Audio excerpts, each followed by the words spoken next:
Hey everyone, and welcome back to The Director's Cut, brought to you by the Directors Guild of America, where each episode we bring you a brand new interview with one of the film industry's top directors, conducted by one of their peers.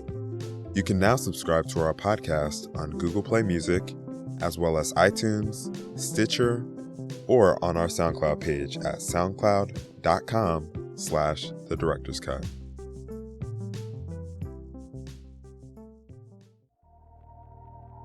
We have a special treat for this episode. Today we present highlights from the most recent installment of an exclusive DGA special project series called The Craft of the Director with David O. Russell. Mr. Russell's noteworthy filmography spans more than 20 years, often focusing on intimate, human stories about family, mental illness, and identity. Some of his critically acclaimed films include The Fighter, Silver Linings Playbook, American Hustle, and Joy. Last month, Mr. Russell sat down with fellow director Jeremy Kagan to talk about his creative process in front of an audience at the DGA Theater in Los Angeles. Clips from Russell's films were shown as the two discussed casting, story structure, working with actors, and many other responsibilities a director takes on during each project. Our highlights began with discussion of the opening scene of American Hustle, which features Christian Bale, in character, adjusting his elaborate hairpiece before participating in an FBI sting operation, which Russell intended to serve as a metaphor for the film's themes of identity and performance. Enjoy.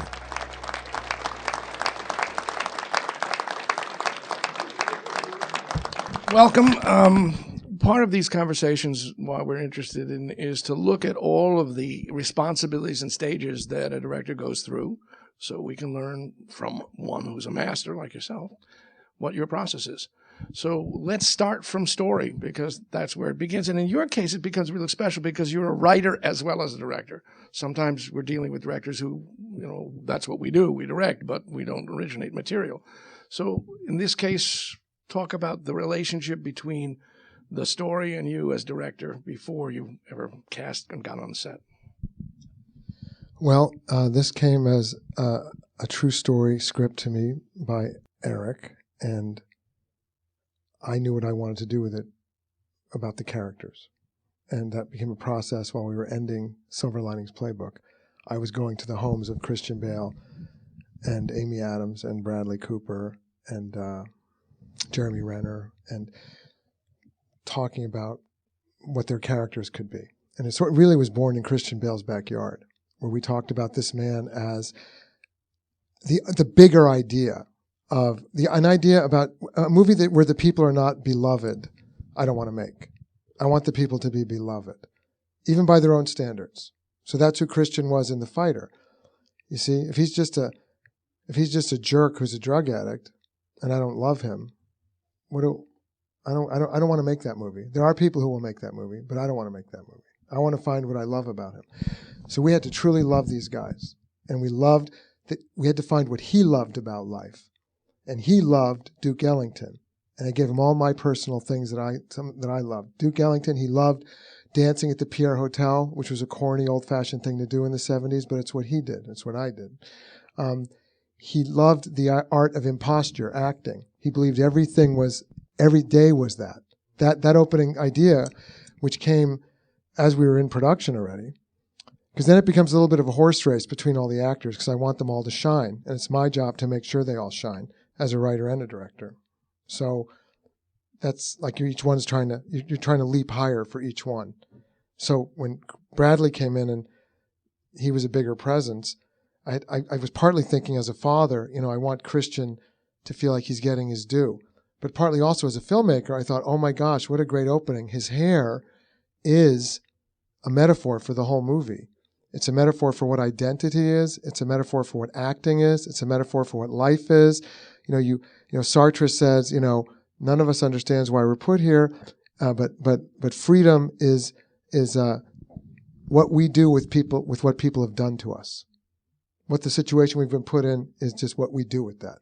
So that's what he's doing. He's doing with what he was given, a bald head and whatever, a big belly, whatever else he was given, and he's turning it into this work of art that matters to him. And we felt that was a human thing for any human. As you're looking at the director at this story, this is before you're shooting a thing. Are you looking at it in terms of a structure that you, as a director, are seeing? I can feel like this is where I'm going to start in medias res. This is how I'm going to do this. And where are you as the director-writer here, looking at story? Are you imagining scenes? Are you thinking of the entire structure of the film itself? Yeah, I think you're trying to think of what is most exciting. I am. What is the most exciting movie I would like to see? That is captivating to me, that is a feat of capturing people's attention, that is unexpected. So that's not easy to do. So it's all about what is fascinating. So it was fascinating to me that they had a bomb down the hall. What is the bomb? It's so complicated I couldn't even explain it to you. There's a mayor in there with a guy a con artist who brought the mayor, who's the mayor of a town, who found out they can rebuild Atlantic City, and there's a sheik who would invest in that. That is a real FBI sting operation that happened, okay? And they told the politicians, they had to say they were accepting the money on tape. So that's waiting down the hall. It's good to have a ticking bomb off camera and have the audience wondering, where are we going? Why are these people under such stress? Where are they walking into? So I think about all that, and I think about what does each character look like, and what will they be that is exciting that I've not seen before. How have I not seen Christian Bale before? How have I not seen Bradley Cooper before, or Amy Adams? That's the whole thing to me. Is you look at the person, and it's like looking at somebody in Port Authority. You're like, who is that person in that 3-piece white suit with a top hat in the middle of the afternoon? What a weird person. Who is? I like wanting to know who somebody is. Do you go through the process? In this case, as you just said, you knew, I guess, the people that you want to have play in the movie. Where are you when you're not in that place, but you're just you as the writer, or you and a writer, and you don't have any cast yet? Where are you in telling a story at that moment? Or do you like even to be in that position? I find it useful to talk to actors about the story. It helps pull it out of me. It helps make me tell them the story. It's like I'm auditioning for them. So to audition for them makes me, it's like holding a gun to somebody's head. I say, to make a really good movie, it has to be like there's a gun to my head. And I think that's true. It's very hard to make a good movie. So you have to do it, and it's like someone holding a gun to your head saying, no, tell the story better. No, I don't think that's as good as you can tell it. Tell it better. I'm going to shoot you in the head if you don't tell it better. So that's what that was like for me, auditioning for those actors. Because some of the roles changed that they were playing, because some people were, for family reasons, stepped out, then stepped back in. And, so that, meant asking people to switch roles and then asking them to switch back. And so that's a lot of auditioning for the filmmaker, to say, here's why the mayor, Jeremy, is truly an amazing, perfect character. I'm not sure what's about to come out of my mouth. But by the time I've left his house, the answer is, I go, that is a really good idea. And that was what the movie needed. The movie needed a soulful, genuine human who loved his family, had a simple family, not a mistress, and loved his town, loved it, and thought he was just raising money for the community in the state of New Jersey. That is who, in fact, that mayor was. And the FBI even loved him and regretted taking him down. And so I realized without this, the movie lacks heart. That gives it more heart. There's a time when as a writer, you're alone working, and there's a time as a director when you're thinking about the script, you may also be alone. What do you do with that time? Because I understand what you just said in terms of sharing that with others, but there's a time as you're developing it and working it. What's happening in your mind? Are you seeing a movie? Are you? Yes, no, I picture it. Yeah, I'm always trying to picture it and to feel it. Yeah, I will act it out for people. I will act it out for my studio. I will act out a trailer for them. Because very often I'm still working on the screenplay until we go into production, and I have their faith and confidence that they're financing this picture without a finished screenplay, which scares them, and their lawyers are telling them not to do it. And so I go into their office and I go, okay, that's a fair. So in return for that, I'm not precious artist. I will tell you not only what you're getting, I'm going to act out the movie for you, and I'm going to act out the trailer for you. That's exciting to me. That's, filmmaking is showmanship. We're all from theater. We're all from drama. We're all storytellers. And as a storyteller, you have to, whether you're telling it to your 5-year-old or to audiences across America, you've got to captivate them. Structure. Do you think of structure? Of course. And You're thinking of waves. I try to think of waves. Okay? And I would argue that, Joy, I knew was going to be harder to make as exciting as these pictures, and it was. And I somehow talked myself into it, and I'm proud of many things in it, but it was harder to create these waves because people know what that story is. They know what's going to happen to that lady pretty much. They know she's going to invent this thing. People don't know who these people are, or in Silver Linings, or they don't even in the fighter, they don't know who those people are or what's going to happen to them. They have no idea what's happening to them. So, you think of a wave, a wave is almost like an instrumental, several bars, meaning I've got you by the throat. I know I've got you by the throat for this wave. He's on it's Christian Bale doing his hair, and we were not going to cut. That was done in one, and he did it in one. He learned how to do it from the hair person himself, and he's very proud of that, and he could do it himself, and he did it like it took 2 or 3 minutes, which I loved, but it was too long. So we had that one cut, and we did a couple cuts. We cut to the bottle and stuff, but it was in real time, the comb over, until that we jumped ahead. I knew that to me was either going to work or it wasn't. It was either going to be fascinating and amazing or it wasn't. And you can hear people laughing, and people just that's what you want. You want people having that kind of, oh my God, response. Then he walks down the hall. Why is he in that room? Who's on the monitor? Who are these people? What are they talking about? Now it's about sex. First now it's about his clothes. Are they in a theater company? And me and Christian conceived of it like he was the director of a theater company. That's what he was. That was his genius of life. What he constructed as Cons was like a theater director. And Bradley's character wished he could be him. Like it was a more exciting way to be than he'd ever imagined. And aspiring to make an FBI character who I'd not seen before.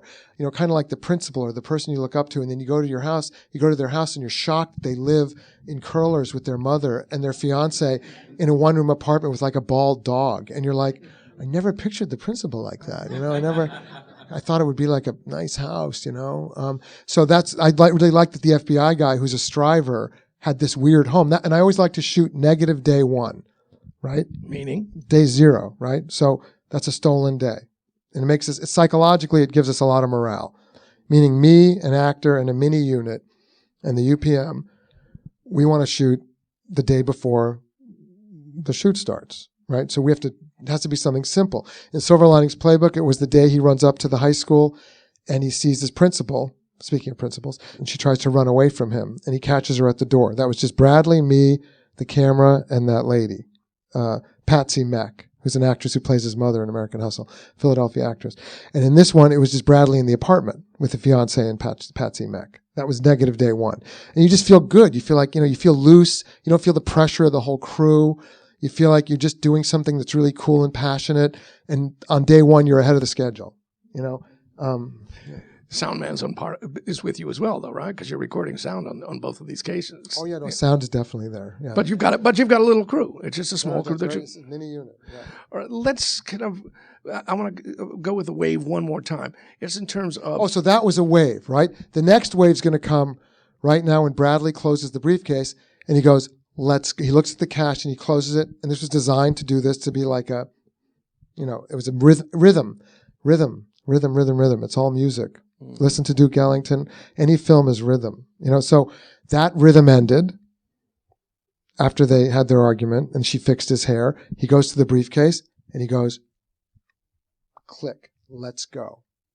That kicks off the next wave, which is Steely Dan, Dirty Work, in slow motion as they walk down the hallway that he just walked down, the 3 of them, into this room, and the double doors open and Amy walks in. And it says American Hustle and the camera. And I shot that scene repeatedly, playing the music in my hand with a little jam box. Is that what they call it? And playing it, no sync sound, right? Take after take, picturing it in slow motion. Do you, in this script process, do you listen to music? Yes. I listen to music. I write it into the script. I shoot to it. I give the characters record players and records, that their character would listen to. With that as I'm actually knowing when you change your mind. Well, you change your mind in post. I mean, when you find out that song's not as good as, like the opening song to The Fighter was Jeff Lynne's, ELO's Don't Bring Me Down. Don't bring me down. That was not such a great marching through town song. And then my editor brought me, Because that's the scene where they're marching through town as local heroes, right? Because I created that whole beginning to show, I want to show very economically that these guys who are road paver bums were legends in this community of people buying lotto tickets. So I wanted to show them in their glory walking down the street with everybody coming up to them like they were Obama or something, And that's what that opening sequence was. And that was done as one, like the opening of Three Kings was meticulously designed, and I was talking to Paris about this, as a Steadicam shot that then, of course, got chopped because it had to move along, but that's okay. Let's talk about your casting process.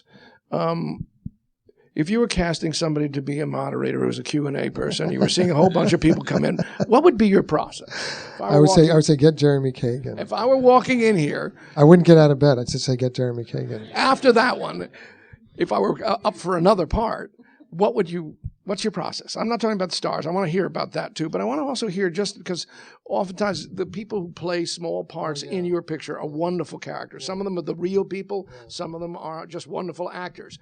How do you go about the process? What do you do with an actor who's coming in for a smaller role? I read with them on Skype or FaceTime. I'll read with them. I'll ask them to read numerous times. I'll see how they take direction, if they're going to take direction or not, if they can do it 5 ways or 4 ways, and if they have the rhythm that I have in my head for the character, or if they have something more exciting. So I'll do that with like Shea Wiggum is a great actor, and he played the brother in Silver Linings, and he plays the long-haired con guy here who brought the mayor into the suite in this movie, and he just loved it. He just loves it, and he loves the process. So I don't know. There's a lot of people like that. The casting people, Mary Vernew is amazing, and Lindsey Graham. The local Boston casting, bring in a lot of people. I shot 3 movies there. Angela Perry. I'll tell them exactly what I'm looking for. Give me an example. And I say I don't want any beautiful people. I don't want any models or beautiful people. I want regular looking people who have character. And I'll tell them exactly what I'm looking for. And then they bring me modelly looking people. And then, I said I didn't say modeling people, If you're doing a FaceTime interview with Skype interview that you were just saying, and you said, I'll ask them to I'll redirect them, what kind of language might you use? Because this is something that we're always fascinated with, and each director has a different style, but what's the language that you might use? I say stop acting. No acting. There's no acting in this picture. Just say it. Just say it. Just say it. Just say it. Okay, great. Now that you stopped doing what you did in your hotel room, because I don't want you to do what you did in your hotel room. I don't want that. Because then they get stuck in what they did in their hotel room, right? Or as De Niro calls it, that's bedroom perfect, And De Niro's whole point is bedroom perfect is you got to break that. You know what I'm saying? You don't want it to be bedroom, because that's not alive always. That's not, sometimes if you're lucky, but usually that's not live in the moment. But if you're saying don't act and don't give me your bedroom performance, as you know, sometimes when you say something like that, somebody they may shut down. I won't say that. I'll say work with me. I'll say work with me. So just say the words. Just say the words. Okay, great. Okay. Well, forget what you're doing, because you can tell when someone's stuck in saying a line they said 1,000 times in their house, right? I don't want to come here today. Okay, try it a different way. I don't want to come here today. No, a different way. I don't want to come here today. So because they practiced it 1,000 times that way. So they're stuck saying it that way. And if they can't change it, then they're not going to get the job, right? They have to, I'm like, whisper it. Christian Bale told a story on Charlie Rose where a lot of people auditioned for the Spike Jonze role in Three Kings. But I knew I wrote it from my friend Spike Jonze, who had hired me as a writer on what was to be his first movie, a movie called Harold and the Purple Crayon, in 1996. And I wrote that role for him to play kind of like a little brother to Mark Wahlberg. I knew what I wanted, but the studio, Warner Brothers, made me audition everybody and their brother in town. So everybody comes up to me this day, from James Franco to Christian Bale, and says, I auditioned for that. And Christian Bale was upset because he said, I tortured him. I said, how did I torture you? I said, I don't even remember the audition. He said, you told me to talk like a little girl. You told me to talk like Macaulay Culkin. And I said, okay, hold on a minute. Let me remember this, okay? I would never do that randomly. I'm not a character in a Quentin Tarantino movie who just wants to cut off your ear. There was a reason for that, which is that you came in with your Batman voice. And I had pictured the guy talking like this, like Spike Jonze up here. And you kept doing the audition like this. And I kept saying, do it in a higher voice. You go, okay, like this. That's what they do. I go, no, a higher voice. Okay, here it is. That's not a higher voice. Yes, it is. So then you go, well, do it like a girl. Okay, a girl like this. No, like a little girl. Okay, this is a little girl. No, Like Macaulay Culkin. Okay, I'm in Home Alone. That's why that happened. But so some people you cannot get them to do it a different way. And then what you do is, sometimes you have to say, okay, we're going to turn around, or I'll do it. I'll show you how I'll do it. And then an actor, any self-respecting actor, will throw their body in front of you to stop anybody else from doing it but themselves, right? I'll do it, let me do it. What makes you make a decision to use a non-actor versus an actor? Well, it has to be right. I mean, my son, because I'm prejudiced, he's now an actor. Mickey O'Keefe, the cop in The Fighter, lived that experience as Mickey O'Keefe, the cop in The Fighter. That's who he is. He lived all that with those two brothers. And Mark Wahlberg, who was the godfather of that picture, wisely said, I would like Mickey to play Mickey, see if he can do it. So for all of pre-production, I kept testing him whenever we were hanging out. And he was a consultant because he knew how to train people with the pads. He was a real boxing trainer, so he made Mark comfortable. Mark felt safe with him, with the pads. And he knew all the authenticity of their world at the granular level. So he was a great guy to have around. He was the real guy. And so that turned out to be great. We didn't know how flexible an instrument he would be, but it turned out he was just flexible enough. That's a real question, because oftentimes you're with somebody that is in fact that person. You know it. You feel comfortable with them. Is that. Now you bring them to be that person on the set with 50 other people around them. Right. And something else happens. Right. And I remember Mark laughing at him, because it's one thing to do it when you're alone. Then when there's a lot of people there, people can freeze up. I would freeze up. I don't like being in front of the camera, because it's like everything changes. As soon as you're in front of the camera, it feels different. And everybody's staring at you. Everything feels different. But he did it. Let's talk about design. Judy Becker's an incredible production designer. I knew her before I worked with her. I worked on a Half-Born movie that didn't get fully financed at my low point, but we got to know each other, and she's a meticulous designer. She's designed for Todd Haynes. So Judy designs everything, and we talk about it a lot together, and we look at a lot of pictures together, and that was real wallpaper that was based on the wallpaper from 1978 in the Plaza Hotel, and it was just her variation of it. And she flocked wallpaper. I didn't even know what those words meant until I met Judy. Flocked wallpaper. That's the one that has texture to it. It's like velvet, that sticks up, a pattern sticks up. So Braille people could read it. So, that's her thing. She did it in The Fighter, and sort of these weird wall ornaments are her thing, like this weird ornament of a tree that hangs on the wall, or wall sculptures are her thing. So we had a thing we've been doing. We get very comfortable with each other, and we have a feeling that's authentic. It should feel like a real place, but it should also feel beautiful. We like when it feels lush, and we love that American Hustle felt lush. And their costumes, Michael Wilkinson, an amazing costume designer, an incredibly easy person to work with. He was a wonderful guy. Let's stay with production design for a minute. Yeah, okay, production design. Okay. In terms of, and this applies, you just said photographs is something that you look at. What else are you talking about? Overall ideas and an overall look, and this can depend on the picture, because maybe Flirting with Disaster has a different look from The Fighter. It has a different look from The Kings. I'm just curious, as you have your initial dialogues with who's ever working as a production designer, what are the first things that you're talking about? I ask them to they have to bring ideas to the meeting, right? They have to bring a book to the meeting that has ideas if they read the script. And they should bring a lot of ideas to the meeting. And they should know all the other movies. And then I'll tell them what I think the whole movie should look like. What I think. Or if I don't know, I'll say I don't know. And then we'll start having a conversation about it. And we'll look at pictures as references, and I'll do drawings. I'll do storyboards or drawings. And of course, it always becomes about money. And I like adaptability. You can adapt. I love being able to adapt like a Navy SEAL team. Our movies are shot on very short schedules. These are movies about characters that did $100 million. That's hard. Let's talk about a camera for a bit. What determines you're working with a cameraman, and then what's the dialogue between you and the cameraman initially, or camera person, I should say, initially? Well, I really learned how to pick cinematographers after my first 3 films. I learned that I had to pick somebody who, when I was in a room with them alone, felt like we were really, really listening to each other and getting along great. That's a good, simple first step, isn't it? And it's good if they're an artist too, but who also is willing to take your direction.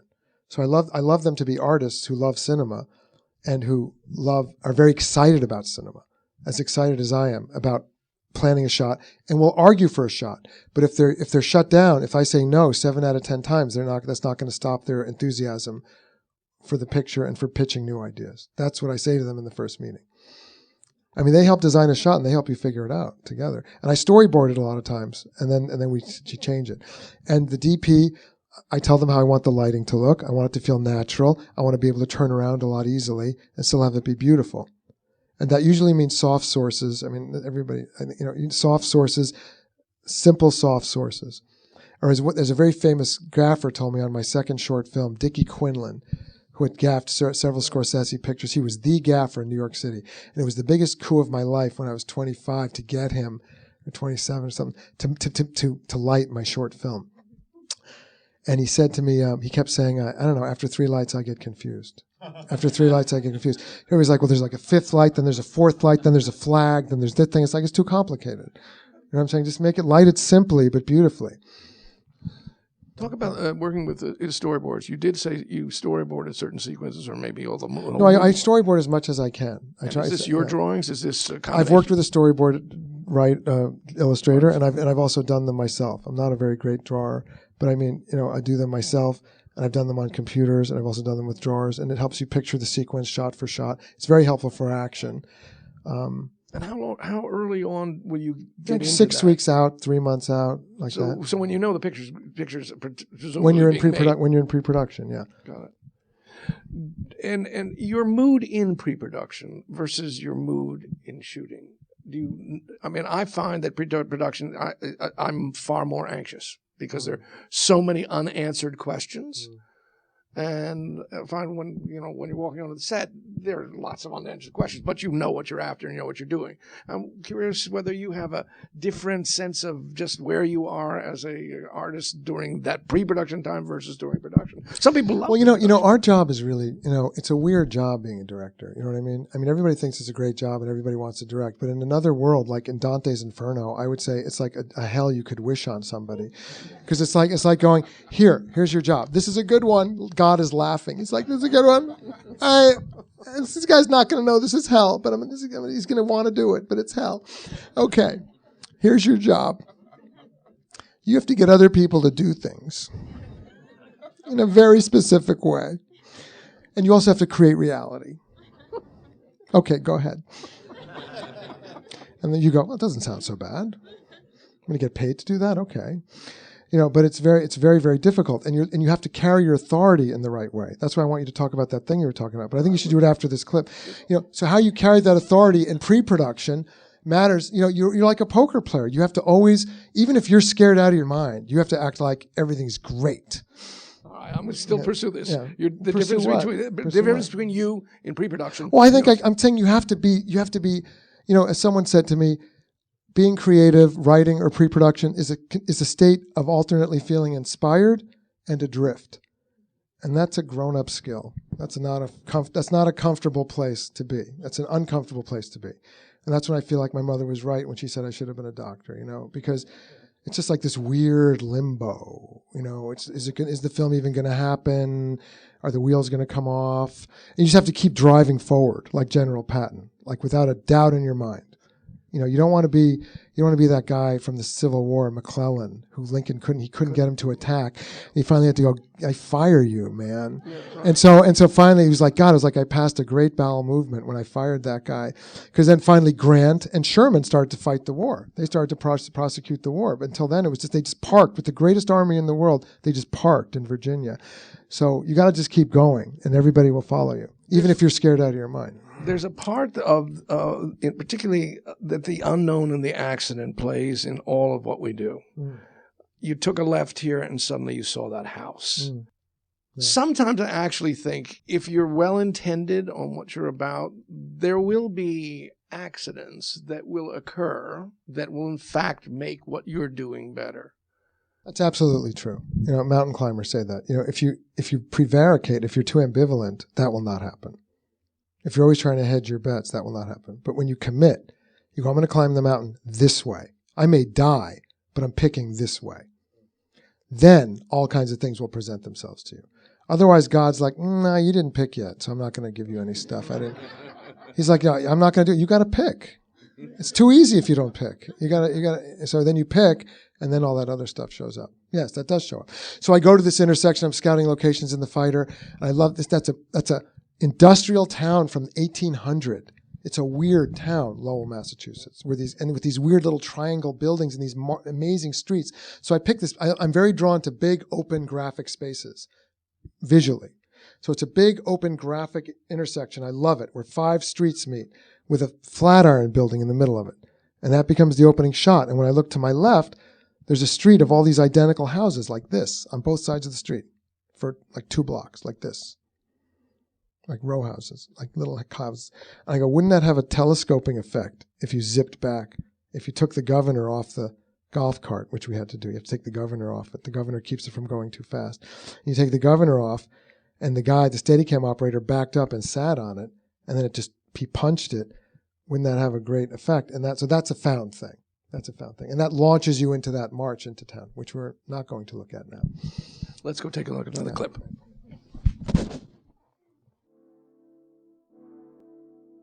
Later on in the event, Russell and Kagan continue their discussion of the director's craft after viewing another scene from American Hustle, which interweaves multiple characters' voiceovers and cross-cutting to introduce the complicated relationship between Christian Bale's and Amy Adams' characters.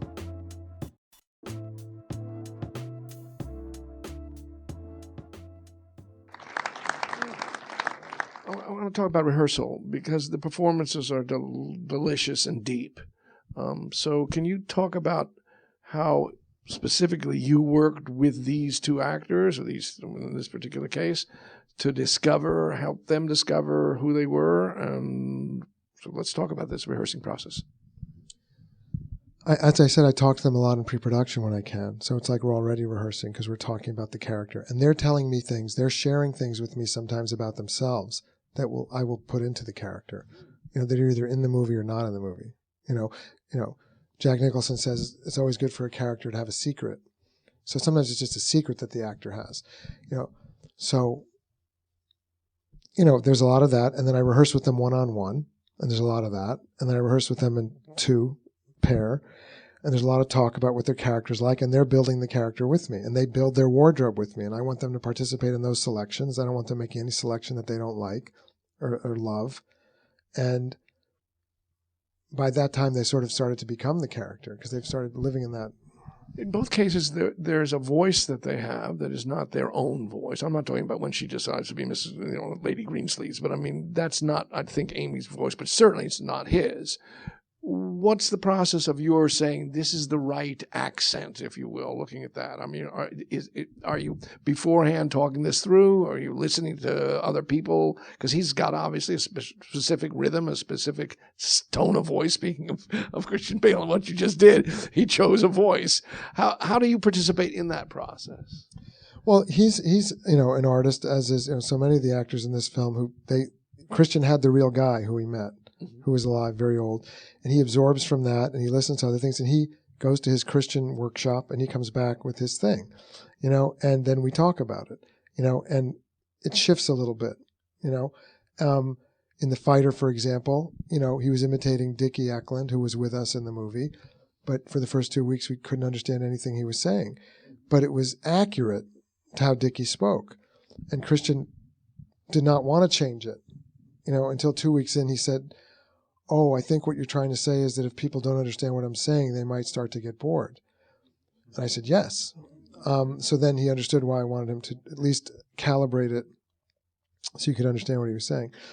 But Amy, we decided she was somebody who'd made up her own British accent, so it was okay if it felt like an atmosphere, like a perfume you sprayed, and it wasn't meticulously accurate. It just was good enough to be sold with all of her amazing screen presence and her glamour in the picture and her confidence. It's all about confidence. So Amy tooled around with some different accents and came up with that. And they're both extremely intense. All the actors in this picture, very present, intense actors. Bradley Cooper worked on an accent that was a bit of a New York accent. And he's from Philly. He's not far from New York. Jennifer just talked like Jennifer. She put a little bit of New York in there. And let's talk about a rehearsal with the 2 of them. Either that last part of the scene, which we saw with Jennifer and him, that particular scene. Now, that may have not been rehearsed, but I'm not sure which of these scenes you might have been able to rehearse before actually being on set. If they were, what you go through? Do they improvise in a rehearsal? Are you wanting them to be pretty much where your script is? Again, what's the process for you? Let me actually tell you how my day goes, okay? So I like to do the scene intimately with them. And I say to them, this is the movie. It's not out there. This is the movie right here. So we should feel it right here.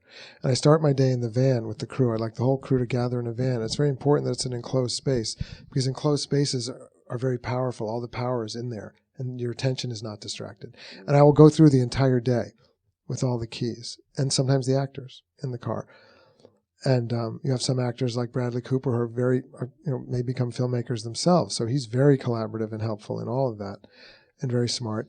And sometimes actors want to be part of that and sometimes they don't. And I'll go through the whole day. I go, this is what's going to happen today. And I'll tell them what I want to do with each one of these things on the schedule.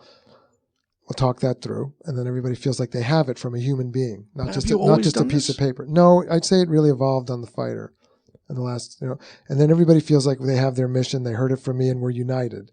They're not off doing their department's work that's broken off from me. They all feel connected to the same heart. That is the heart of the story we're trying to tell. We're all in it together. That's a good feeling. Let's go to casting for a second. Okay. The kid. You cast twins so you can work more hours, right? Always get twins or triplets because then otherwise, you're rushing for this kid who's like a day player. You know what I mean? You're like rushing. Like you have the two biggest movie stars in the world on your set and you're like rushing to get the 6 hours out of the kid. So it's good to have twins. And it's good to have kids who are, really good at it. And we all try them out. The actors and me try them out together and this kid's good. So I bring the actors into the Christian and Jennifer became part of that. In the casting process. Yeah. I said to them, how does this seem to you? And, because some kids, as we know, just like you were talking about, are so over-rehearsed, that's all they'll do, and that's all you get. And this kid feels this kid and his brother feel extremely natural in terms of what was going on. Did either you or Christian feed them lines that was unexpected, so they were then very present, or was this they were doing the lines that they learned? We go over the scene a lot with them, and then Christian or whatever actor's working with them and helps them get through the scene. The actor kind of takes a paternal view of hopefully of the child actor, and then is paternalistically helping the kid through the scene. So it's kind of fun for the kid. And like a nice parent, he's going, like trying to cue him, and it's always fun when actors are helping the person that's off of them. I like that. Like in Silver Linings Playbook, when John Ortiz puts his hand on his face and he says he's suffocating, and he goes like this. John kept forgetting to do that, so. Bradley being, a generous guy, you can see Bradley in one take. They reach that point in the scene, and John does, and you see Bradley go like this. But you're on Bradley's back, so we had to paint out his hand because otherwise you see his hand. So we painted out because otherwise Bradley was going like this, and then John went like that. In casting all those, here's $5,000. They're an incredible variety of people. Where did they come from? I'm talking about all the ones that are making the bargaining. They have the one line here. Those guys. Yeah. Some of them are people I know who I just think, like Arthur Birnbaum, who's the father of, he's a former criminal judge from the Bronx, who's, I have car dealerships all over Long Island. He's such an authentic person. I could listen to him all day. I love listening to people like that talk. I love the musicality of how people talk. And I love people like that who have accents. And I was ashamed of my mother's Brooklyn accent my whole life until I grew up and realized it was awesome. Because I grew up in a suburb where they tried to knock the edges off of everything. Although I expect you wrote that line about the mother who you thought you were interested in. Oh, yes, no, that's a good line, yeah. Yes, she was the Picasso of passive-aggressive karate, and also, I thought you were mysterious like my mother till I found out mysterious just means depressed. You were like my mother. Yeah, that's where the muses are speaking to you. Tell your truth right now. This is your chance. So, yeah. So that's like that goes into the character of Rosalind. I have a personal feeling for those characters and for that predicament he's in, right? He's a married guy. Many people have been married people who've been in a predicament or have known married people who are in a predicament. And what's cool about this braid is you go into their backstory. You've just seen them in this hotel, this terrible predicament. Suddenly he's telling you where he came from. Then he tells you how he fell in love with Amy. And you completely fall in love with them, with the music. And then all of a sudden, he goes to this house. And you're like, wait, what's happening? Where's he going? And she goes, he was married. You go, oh, Jesus Christ, he's married. to Jennifer Lawrence. Oh my God. So I just fell in love with him and Amy Adams. What's going to happen? So then you see the bind he's in, and you establish that he's in a bind, and Amy sympathizes with the bind. The woman had him by the short hairs, and she knew he had the kid, and she was going to make him twist about the kid. And then you come back to them selling their deals to people. It has to be like, you just have to always be thinking about, how is this a surprising scene? How am I telling the story in a way that is surprising to people? That I suck them into one thing, like I sucked them into the romance between Amy and Christian, just to flip it over in 2 seconds and defy and say, no, he's actually married to this woman. And it's actually a bigger jam than you'd expect. That group of, when we go to the house, I guess it's snowing outside or it's snow outside, it's the big party where they meet. And I don't know, there are 50, 60 people in that room. And Those are my least favorite days of shooting. How come? Because there's all these strangers on the set. You know what I mean? There's like 60 strangers on your set, and there's all this chaos and noise. And it's really hard to hold everybody's attention, to focus your attention, to keep the magic. The magic's right here, right? It's right here, in this moment. And that just gets dissipated all over the place. If you don't, you have to keep rehuddling the energy, or it just gets blown out the window and a day goes by and you didn't get it. So if you're doing it on a schedule, you have to get it by, those days always feel to me like we didn't get it. With scenes with lots of people. The parking lot scene in Silver Linings Playbook when he goes to the Eagles game. My most miserable day of my life as a director.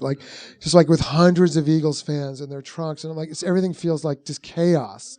And I'm like, I don't know. I hope we got the scene. I have no idea. You just keep shooting it, but it just feels like you have a migraine, the whole thing. And I'm like, I think we got it. Because so much is happening. There's so much energy. There's so much human energy there. It's much better when you're in a room with 2 people. You can just, the human energy is very concentrated, but it's divided by 100 people. Do you talk to that 100 people? Do you remember? I make the mistake of doing that. I do. I talk to them. Yes, and then I lose even more of my energy, and then I just kind of pass out. I just kind of lie down. I'm just like, yeah. Well, oftentimes you're turning to... That's Shelley Ziegler, the best AD. She's a magnificent AD. My AD crew is from Baltimore. And Baltimore is as real as it gets.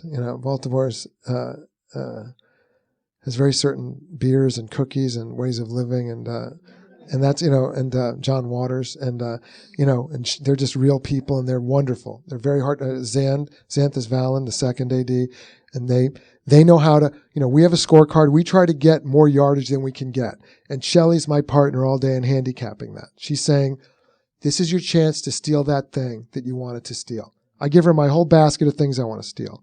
Like in The Fighter, I do those interviews that open and close the movie where you interview them in character. The producer said we had no time for that. So I was going to do it anyway. So it's like we're sneaking, we're cheating, So Shelley's like, this is a good time to do an interview. And I turn to Mark and Christian. I say, will you do this interview right now at 2:00 in the morning when you've wrapped for the day? And they sit down on the couch and I go, I'm going to ask you questions in character. That stays in the editing room for 9 months untouched. Until 9 months in, we discover, oh my God, let's look at those interviews. Because we already had a good opening to the movie with the rake and the street. We go, no, this is a great opening. And it's a very great closing. Anyway, so those are gifts that Shelley helps us find and fight for. Editing. Let's jump there for a minute. Jay Cassidy, Alan Baumgarten, our editors, our assistant editors. I will deputize an assistant editor. I like to cut in 2 or 3 rooms and divvy up the scenes and walk from one room to another and then pass the scenes around again. And so that's what I like to do. So I'll deputize an assistant editor, and sometimes they choke, and I'll say, I'm going to cut you, and then they'll say, okay, then they'll step it up. Because, they get thrown the ball. Sometimes some people aren't ready for it. I assume it's digital. Yes. Looking at this, which is a complex piece of editing, this braided piece that we just saw, knowing, for example, that the smash of that glass window is going to bring us into the kid, him as a young man. That's an editorial choice as well as... No, that was written that way. Oh, exactly. And then I said exactly what the effect was, and that became a second unit thing. So I kept saying to Mark Kamine, I think, who might have shot it, our UPM, I said, Mark, it has to be really great. You have to find the right glass that shatters the right way, so you have to watch all the tests. That looks really bad. That doesn't look right. The one that's going to go like that, or all the glass is going to come like that. And then he promised me he got it that way.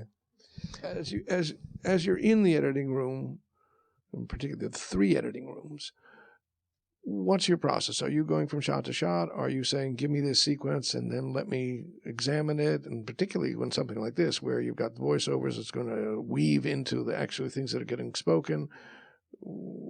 I mean, are there many, many drafts of the edit before you're saying, okay? Oh, no. I go into the editing room usually the day after we wrap principal photography. I don't like to take a break. I like to go right in, and I like to start cutting a sequence the way I remembered it, the way I wanted it to be. And very often the editor has a version that he's cut, but I don't want to see that. And sometimes he makes me see it, and sometimes there's great things in that. And I go, that's great. And sometimes I end up backing into the dailies and discovering treasures. Yeah.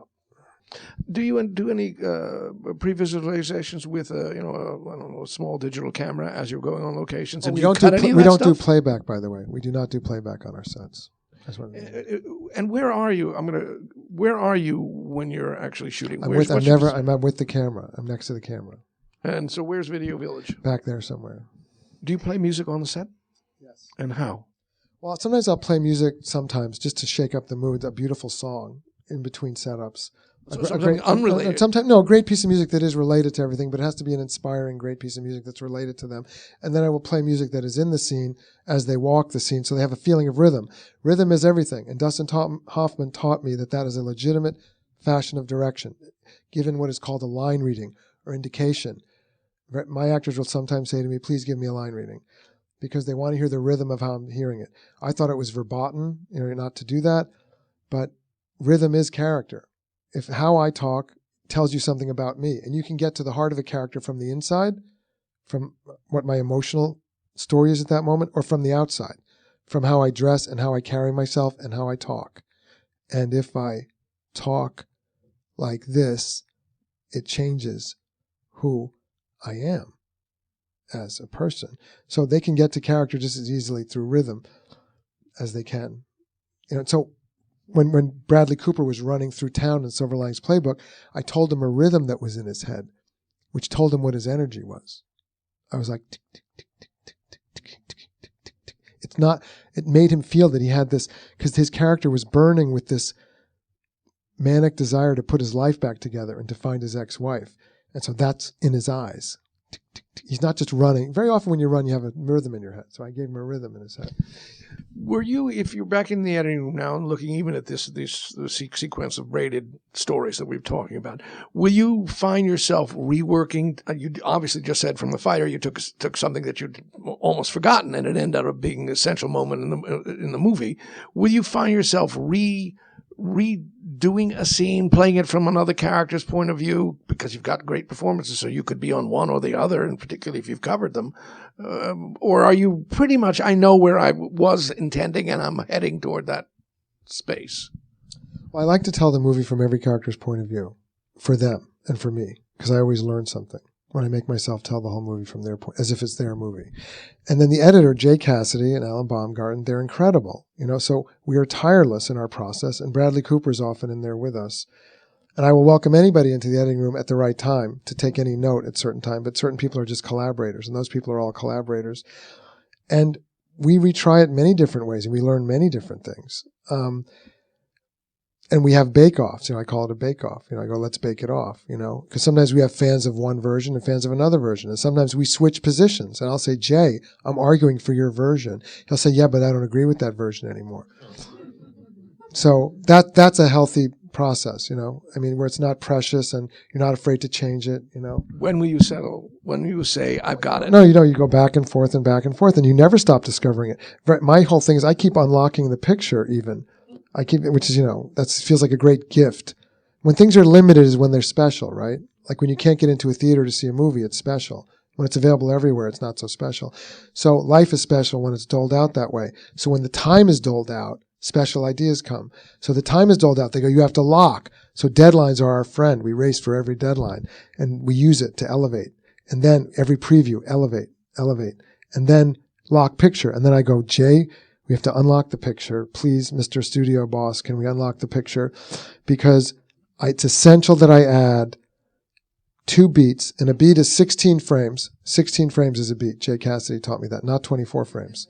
And I'll say, Jay, give us 16 frames. 2 beats, it's always 2 beats on someone's face, just to feel them. That makes all the difference. in the scene, rather than hurrying past them. So the scene's great, the scene's working, but that makes all the difference. We were talking once about your definition of cinema, and it has something to do with lots of variety of points of view. Can you articulate this? I think it's a kind of sumptuousness and a deliciousness, that is visual. In any film, you kind of love it. I like being able to tell people sequences from films I love, and I can tell you sequences from those films I love.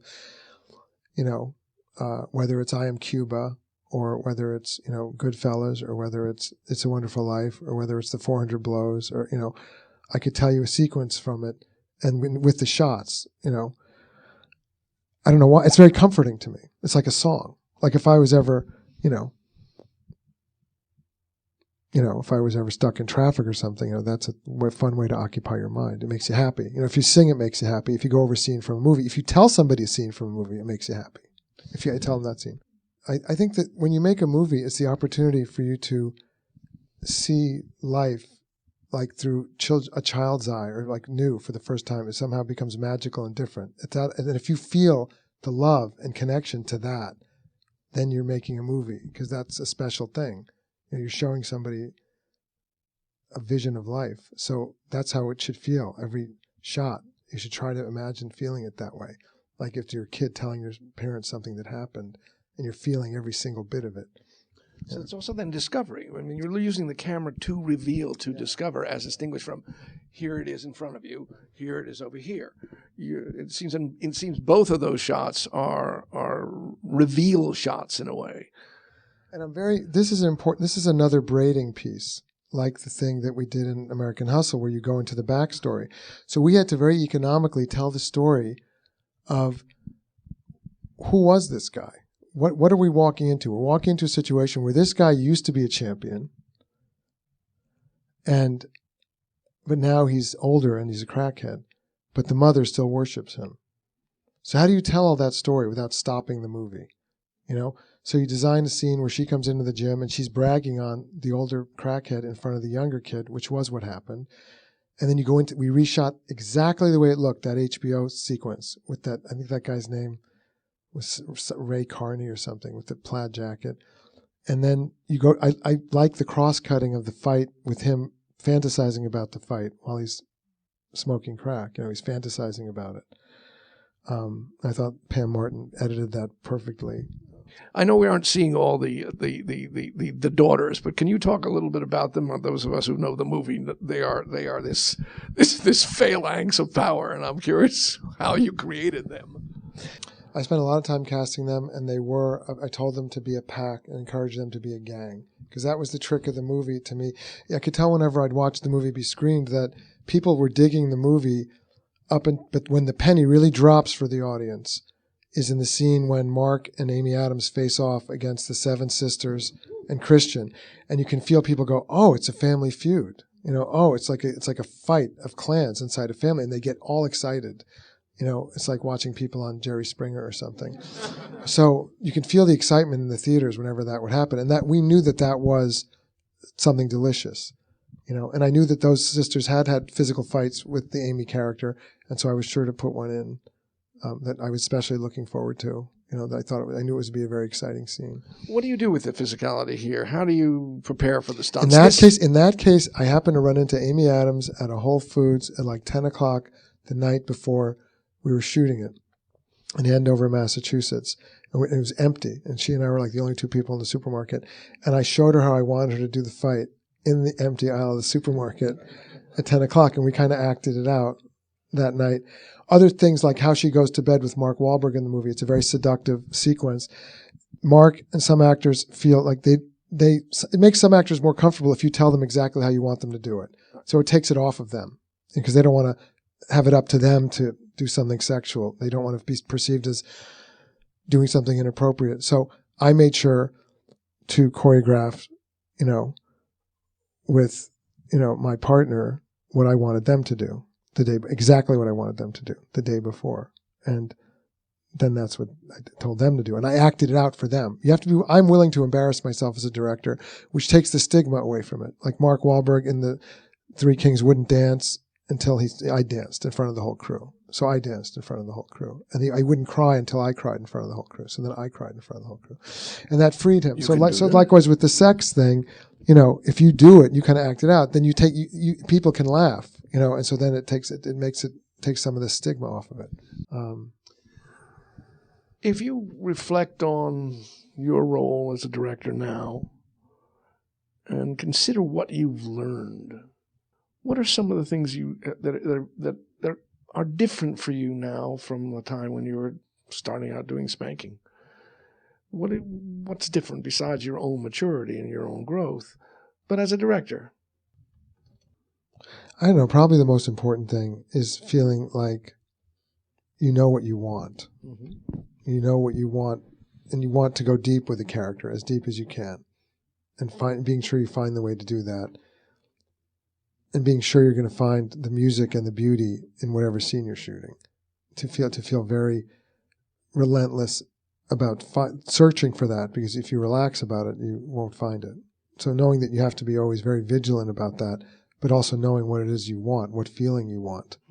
I would say that's probably the most important thing, and having a sense of confidence on the set that other people then can put themselves in your hands. So because you have a confidence, even if you're not sure of things, you still have a confidence about it, and you know what you want from your heart, and sharing your heart with them, so they can put their hearts into it. So I would say that's well. And I've also learned that I love a cinema about people. When you look at Three Kings, I mean, I like it, but I would not make it today because I'd rather be in a house with people. I'd rather be around people walking down streets and stuff. And I learned that about myself. That I like that. I prefer that. Well, I'm going to say on behalf of all of us, thank you for being who you are. Thank you for sharing your heart. Thank you for spending this time with us. I've got a whole bunch of notes I have to write down so I know how to apply what I've just learned. Thank you, David. Thank you, Jeremy. Thank you. Thank you guys for listening. Thank you guys. Thanks.